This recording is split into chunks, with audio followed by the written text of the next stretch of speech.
High বন্ধুরা, দেখো আজকে আমি বাজার থেকে কী মাছ এনেছি। এই দেখো 3টে প্লাস্টিকের মাছ রয়েছে। এটা এনেছি চিংড়ি মাছ। চিংড়ি মাছগুলো একদম সাইজটা বেশ ভালোই। চিংড়ি মাছটা ভালোই সস্তায় পেয়েছি, 300 টাকা কেজি নিয়েছে। আর এটা নিয়েছি তেলাপিয়া। যেসব মাছগুলো আমি কাটিয়ে এনেছি, শুধু চিংড়ি মাছটা কাটতে হবে। এটা নিয়ে এসেছি তেলাপিয়া। আর এটা হচ্ছে কাতলা মাছ। কাতলা মাছটা একটু ছোটো ছিল কিন্তু টাটকা ছিল, মানে জ্যান্ত কাতলা।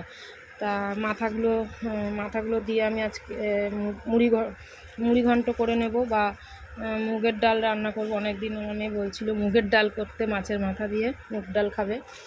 তাই আজকে বাজার থেকে এই 3 রকমের মাছ নিয়ে এসেছি। আমার 2 দিন হয়ে যাবে, 2 দিন আর বাজারে যেতে হবে না। রাখছি বন্ধুরা, সবাই ভালো থেকো, সুস্থ থেকো।